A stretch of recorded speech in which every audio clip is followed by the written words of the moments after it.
And ஹெல்த்தியாக இருப்பீங்கன்னு நம்புகிறேன். என்னென்னு பார்த்தீங்கன்னா ஒரு சண்டே அவுட்டிங் மாதிரி தான் பார்க்க போகிறோம். சண்டே அவுட்டிங்காக மலாப்லா டேம் போக தான் பிளான் பண்ணியிருக்கோம். ஸோ அங்கே தான் போயிட்டு இருக்கோம். ஆக்சுவலி எங்களுக்கு கார் ஏற வரைக்குமே எந்த பிளானுமே இல்லை எங்கே போகிறது என்னன்னு சொல்லிட்டு. சும்மா எங்காவது போயிட்டு வரலாம், ரொம்ப ஒரு மாதிரி வேகாக இருக்குன்னு சொல்லிட்டு தான் நாங்கள் கிளம்புனோம். அப்புறம் தான் சரி மலபுலா போகலாம் அப்படின்னு சொல்லி ஒரு பிளானுக்கு வந்தாச்சு. பாலக்காடு ரோடுங்கிறங்காட்டி சீனரிஸ் எல்லாமே சூப்பராக இருந்துச்சு. ஒரு மாதிரி ரொம்ப பீஸ்ஃபுல்லாக சட்டிலாக இருந்துச்சு. பாலக்காடு ரோட்டில் ரைஸ் பவுல் அப்படிங்கிற ஒரு ரெஸ்டாரண்ட்டில் போயிட்டு நல்லா திருப்தியாக சாப்பிட்டு அப்படியே கிளம்பிட்டோம். ஆக்சுவலி நாங்கள் மதியம் 1 o'clock தான் வீட்டிலேருந்தே கிளம்புனோம். 8க்குலாம் நாங்கள் வீட்டுக்கு வந்துட்டோம். ஒன் டே எங்காவது போகணும் அப்படின்னு சொல்லிட்டு நீங்கள் பிளான் பண்ணிட்டு இருக்கீங்கன்னா கண்டிப்பாக நீங்கள் மலம்புலா ட்ரை பண்ணலாம். நாங்கள் ஹாஃப் டேயில் பிளான் பண்ணி சூப்பராக போய் எல்லாமே பார்த்துட்டு ஜாலியாக வந்துட்டோம். வீட்டிலேருந்து 1 o'clock கிளம்பி நல்லா சாப்பிட்டே நாங்கள் வந்து 3 மணிக்கெலாம் வந்து மலம்புலா ரீச் பண்ணிட்டோம். ஆனால் அங்கே போய் பார்த்தா தான் தெரியுது எங்களுக்கு ஒரு பெரிய டிஸப்பாயின்மெண்ட் காத்துட்டு இருந்துச்சு. என்னென்னு பார்த்தீங்கன்னா பார்க் இஸ் டெம்பரவரிலி க்ளோஸ்ட் அப்படின்னு போட்டிருந்தாங்க.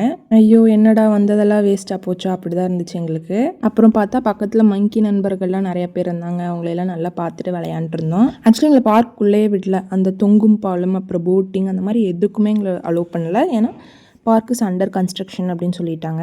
அப்புறம் தான் சொன்னாங்க ரோப் கார்லாம் ஒர்க் ஆகிட்டு தான் இருக்குன்னு. சரின்னு சொல்லிட்டு ரோப் காரில் போனோம். பெர் பர்சனுக்கு 70 rupees சார்ஜ் பண்ணுறாங்க.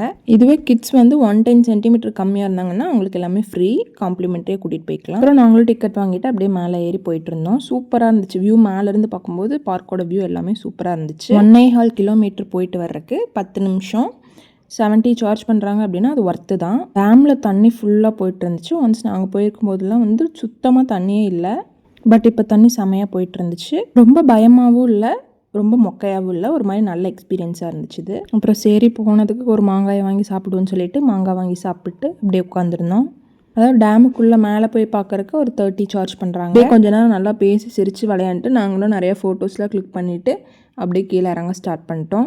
அப்புறம் தான் கீழே அக்வாரியம் இருந்தது. அக்வாரியமில் அடல்ட்ஸுக்கு 30 rupees, கிட்ஸுக்கு 25 rupees சார்ஜ் பண்ணாங்க. இதுவுமே 30 rupees சார்ஜ் பண்ணுறாங்கன்னா ரொம்ப ஒர்த்து தான். அந்த மாதிரி நல்லா இருந்துச்சு, சூப்பராக இருந்துச்சு. வகையாக நிறையா மீன்லாம் வச்சுருந்தாங்க. இந்த மாதிரி டார்க் ரூமில் லைட் போட்டு ஃபிஷ்ஷுக்கெலாம் வச்சுருந்தாங்க. சூப்பராக இருந்துச்சு. நாங்கள் ஸ்நாக்ஸ்லாம் சாப்பிட்டு லாஸ்ட்டாக விசிட் பண்ண இடம் தான் வந்து பாம்பு பண்ணை. அது ஆக்சுவலி க்ளோசிங் டைம் ஆயிடுச்சு. அடிச்சு பிடிச்சி தான் ஓடணும். ஆனால் எப்படியோ உள்ளே போயிட்டோம்.